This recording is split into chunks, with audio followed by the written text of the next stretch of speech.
Hi, all. Welcome and welcome back to my channel. I want to take a second to thank you for the warm welcome back.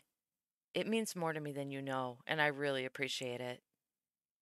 I thought I'd jump back in with an update on the Scott Peterson case, since he has a hearing coming up on August 11th that will allow a judge to determine if Scott gets a whole new trial. It's a pretty big deal.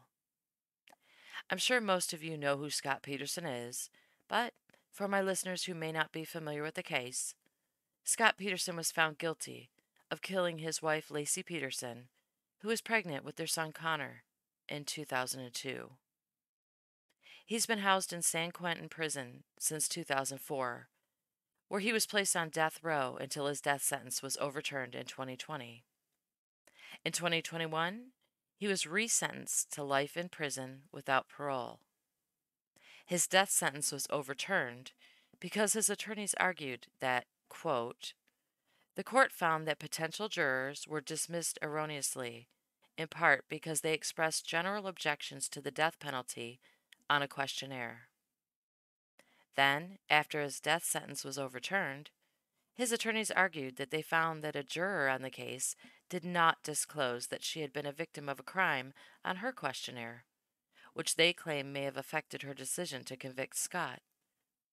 So hearings have been taking place to decide if he deserves a whole new trial as a result.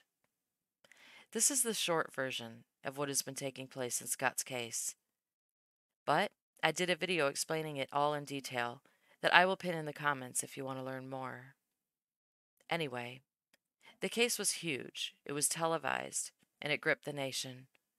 And now, it may happen all over again if he's granted a whole new trial. According to Court TV, Scott is due back in court on August 11th, where a judge will hear arguments and have 90 days to determine whether or not Scott Peterson deserves a new trial. If all goes according to schedule, we'll know sometime in November, or even before. Now, if you're familiar with this case, then you may know that one of Scott's biggest supporters is his sister-in-law, Janie Peterson. As far as I remember, she's always maintained that Scott was innocent and still holds that position today. Janie recently did an interview on Court TV about the possibility of Scott receiving a whole new trial, where she revealed that she is now an attorney. Then, she dropped what I considered to be a bit of a bombshell. She claims that they have enough evidence now that she believes he will be found innocent by a new jury. She said a jury in a new trial will hear so much more completely different evidence than was presented in his first trial. Interesting. I will do my best to add a link to her interview below in the comments if you want to check it out. Now, I'm sure Janie has her reasons for believing Scott is innocent for all these years, but I watched the trial, and many of you probably did as well. I watched the interviews he did, and I watched the things he did leading up to his arrest.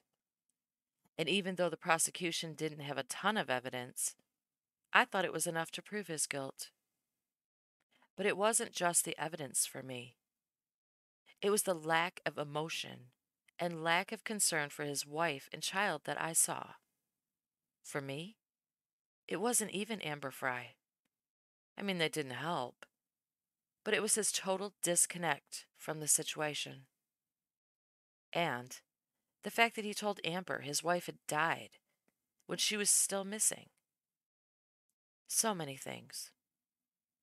And if I saw it, and everyone else saw it, then Janie saw it too. Hell, she had a front row seat. I'm curious how she explains all the strange behavior away. Because if she tries to chalk it all up to him trying to keep Lacey's disappearance a secret from Amber, and that's her only excuse, then that's not good enough for me. There was too much, and it can't all be explained away due to Amber Fry. Not buying it. I'm also having a hard time buying the new evidence that she's trying to sell in her interview. She claims that the robbery that supposedly took place across the street from Scott and Lacey's home in Modesto, California, played a much larger part in Lacey's disappearance than was shown in the first trial. And now they have more tips that have come in that she believes tie the break in to Lacey's disappearance. She said she also believes that police made a huge mistake announcing that Scott said he went fishing at the Berkeley Marina because it gave the people who she believes abducted and murdered Lacey a place to dispose of her body to frame Scott. Interesting. So, from what I got from her interview, his defense team is going with the story of super pregnant Lacey confronting robbers who were breaking into the house across the street, who abducted and murdered her and her unborn child, and who watched the progress of the case to find out that Scott said he was fishing when they abducted her, so they decided to put her body in the bay to be discovered there. Possible? I suppose. But it still doesn't answer any of the many questions I've had about this case since the beginning. Because this narrative isn't new. It was brought up before, but it left too many unanswered questions to truly be considered. So, I'm really interested to hear this new evidence Janie claims exists that will prove Scott's innocence. But if no new trial is granted for Scott, we may never hear it. And as much as I'd welcome it, I'd never want to put Lacey's family, who has already been through hell, back through another painful, grueling trial. One was too much already. But unfortunately, they don't get a say. Final arguments are scheduled to take place on August 11th, and the judge presiding over the case will have 90 days to decide. In an interview with Gloria Allred, who was Amber Frye's attorney during the original trial, she claims that Amber doesn't want to have to testify again, but if called to, she will. So many people are going to get dragged back through hell if he gets a new trial. But his defense team has pushed this juror misconduct issue to the extent that I've read that they're claiming the juror in question may have lied to get on the jury to convict Scott. So if the judge determines that he didn't get a fair trial, he's getting a new one. And according to his sister-in-law, Janie, when we hear the new evidence, we will find that he is, indeed, innocent. Could you imagine? Or maybe you never thought he was guilty. I've been checking the Facebook page Scott Peterson Appeal, and there are a few people who have been commenting who believe he is innocent and that he deserves a new trial. So, I guess we'll see. But, knowing what I already know about the case, I can't imagine new evidence changing my mind about Scott's guilt. Even if I went into a new trial with an open mind, I don't believe the defense can present a convincing story about the robbers abducting Lacey. And even Janie said during her interview that the new evidence would at least be enough to raise reasonable doubt in the minds of the jurors, not that they found proof that the robbers abducted her. And sure, all the defense needs to raise is reasonable doubt, and Janie said that witnesses have claimed to have seen Lacey walking her dog on Christmas Eve morning on the day she disappeared. She said if they saw her walking her dog while Scott was fishing, then he wasn't there killing her. Okay. But who were the witnesses who claimed to see her? Neighbors? Did they know her? Are they sure it was her? I ask because, and I could be wrong, but I thought during the trial the defense said witnesses saw a pregnant woman walking a dog in the neighborhood. I don't remember anybody insisting that they saw Lacey specifically. If someone insisted it was her, like maybe they spoke with her, she waved at them and they saw her face and recognized her, or someone saw her who knew her, then it would have raised enough reasonable doubt then, and Scott wouldn't have been convicted, let alone be given a death sentence, in my opinion. But I'm just going off memory. But if the defense wants me to believe that robbers abducted Lacey, then they're going to have to help me understand why in the world a very pregnant woman, due to deliver soon, out walking alone, would ever endanger her life and the life of her unborn child by confronting robbers breaking into a home on her street, rather than immediately returning home to call the police instead. Because to me, That doesn't make sense. Granted, I didn't have the pleasure of knowing Lacey. But even if she was a spitfire and wanted to confront them, what would she really be able to do? What if they were armed? Would she really feel it was worth both her and her child's life to stop a burglary? I highly doubt it. I give her more credit than that. Could the robbers have seen her walking by and feared she saw them and could identify them? Sure. But then they'd have to abduct her out in the open in broad daylight without anybody witnessing it or hearing her scream. And I can't imagine she'd go without kicking and screaming for her life. Even if they followed her in their van, threatened her with a gun, and told her to get inside, how did her dog end up back at her house? Scott claimed he found their dog in the backyard when he got home. Did Lacey just drop the leash while being abducted and her dog wandered back home alone? Or did the robbers take her dog back to her house? Would they really do that? The defense is going to need a little more than a robbery occurred on her street the day she went missing in order to raise reasonable doubt in my mind. Because for me, it's so much more likely that Scott's lying than it is that any scenario with robbers occurred at all. And even if I entertained the idea that Lacey and Connor's killer could be anyone other than Scott, I'd still like the following questions answered. And I'm doing this by memory. So if you diehard followed this case and I get anything wrong, don't come for me. Okay.